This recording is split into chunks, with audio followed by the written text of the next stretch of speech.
வணக்கம். நம்ம இன்னைக்கு இந்த வீடியோல ஒரு சூப்பரான சிக்கன் குழம்பு தான் பார்க்க போறோம்.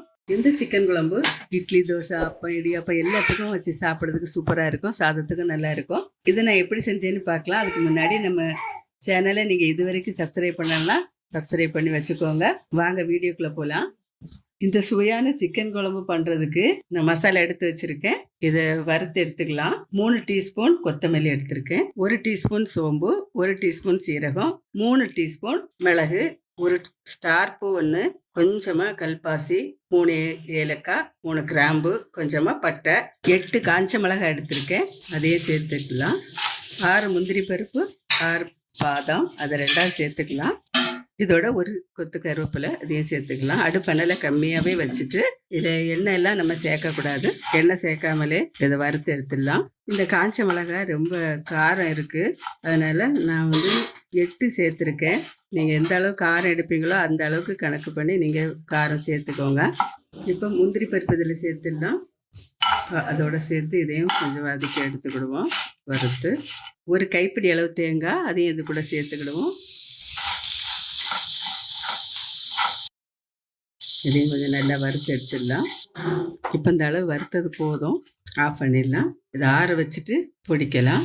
நான் இப்போ ஒரு குக்கர் அடுப்பில் வச்சுருக்கேன். 50 கிராம் அளவு தேங்காய் எண்ணெய் சேர்த்துருக்கேன். நீங்கள் வீட்டில் என்ன யூஸ் பண்ணுறீங்களோ அதை சேர்த்துக்கோங்க. தேங்காய் எண்ணெய் வச்சு செய்தோன்னா ரொம்ப நல்லாயிருக்கும், வாசமாகவும் இருக்கும், டேஸ்ட்டாகவும் இருக்கும். கொஞ்சம் பெருஞ்சீரகம் போட்டுக்கலாம். இப்போ கொஞ்சம் கருவேப்பிலை சேர்த்துடலாம். 3 பெரிய வெங்காயம் பொடியாக கட் பண்ணி வச்சுருக்கேன், இதை இதில் சேர்த்துடலாம். இந்த வெங்காயம் நல்லா வதங்குற வரை நல்லா வதக்கி எடுத்துக்குவோம். பொன்னிறமாக வதங்கணும். இப்போ நம்ம வறுத்து வச்ச அந்த மசாலா எல்லாம் நல்லா ஆறிச்சு. இதை நான் கொஞ்சம் பொடிச்சிட்டு அதுக்கப்புறம் கொஞ்சம் தண்ணி சேர்த்து நல்லா பேஸ்ட்டாக அரைச்சிக்கலாம். இப்போ பாருங்கள், இந்த வெங்காயம் நல்லா வதங்கிடுச்சு, பொன்னிறமாக வந்தாச்சு. இனி சிக்கன் போட்டு விட்டுடலாம். நான் 1.5 கிலோ சிக்கன் எடுத்து வச்சுருக்கேன், கழுவி. இதை நான் இப்போ சேர்த்துடலாம். இதோட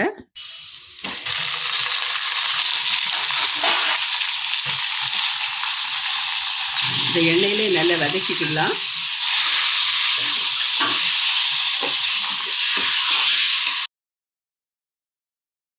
அரை டீஸ்பூன் மஞ்சள்தூள் சேர்க்குறேன். தேவையான உப்பு சேர்க்கலாம். நான் இப்போ 1 டீஸ்பூன் உப்பு சேர்த்துருக்கேன், 1.5 டீஸ்பூன் சேர்த்துருக்கேன். இது எண்ணெயிலே நல்லா நம்ம வதக்கி எடுத்துக்கணும்.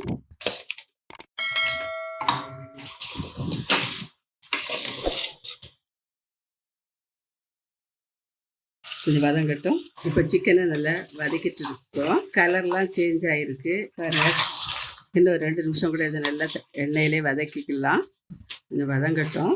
3 டீஸ்பூன் இஞ்சி பூண்டு பேஸ்ட் எடுத்துருக்கேன், இதில் சேர்த்துக்கலாம். பச்சை வாசம் போகிற வரை நல்லா வதக்கி கொடுவோம்.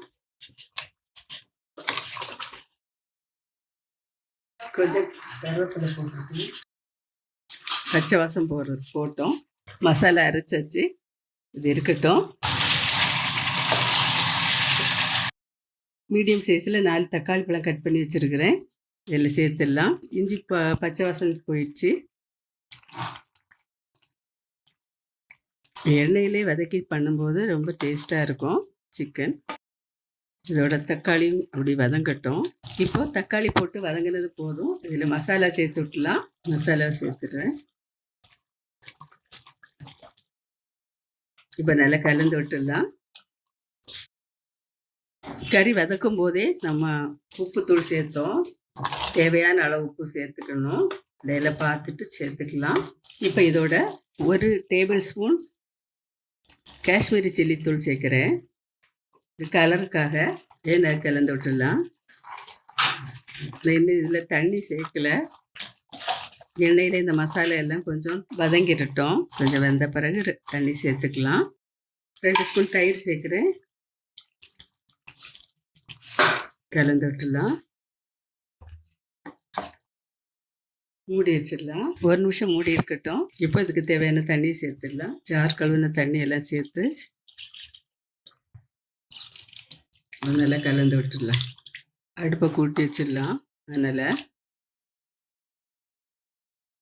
இப்போ உப்பு காரம் எல்லாம் கரெக்டாக டேஸ்ட்டு பார்த்து அளவுக்கு போட்டுக்கோங்க. அரை டீஸ்பூன் கூட உப்பு சேர்க்குறேன். கருவேப்பிலை சேர்த்துடலாம். கிரேவி எவ்வளோ தேவைப்படுதோ அதுக்கு தகுந்தாப்புல தண்ணி வச்சுக்கோங்க. நல்லா கொதிச்சுட்டு இருக்கு. கொஞ்சம் மல்லி இலை சேர்த்துடலாம். அனலை குறைச்சிடலாம். குக்கர் போட்டு ஒரு 2 விசில் வச்சிடலாம். குக்கர் போட்டு விசில் வைக்கலைன்னா ஒரு 10 நிமிஷம் அப்படியே சிம்மில் வச்சு வேக வச்சு எடுத்துக்கலாம். நான் இப்போ குக்கர் போட்டிருக்கேன். மூடி போட்டாச்சு. இப்போ 2 விசில் வரட்டும், பார்க்கலாம். இப்போ விசில் எல்லாம் போயிடுச்சு, பார்க்கலாம். இப்போ நல்லா வெந்திருக்கு. சூப்பராக எண்ணெயெல்லாம் பிரிஞ்சு நல்லா வந்திருக்கு. டேஸ்ட்டு பார்த்துடலாம். ரொம்ப நல்லா வந்திருக்கு. இப்போ இதில் கொஞ்சம் மல்லி இலை தூவிக்கலாம்.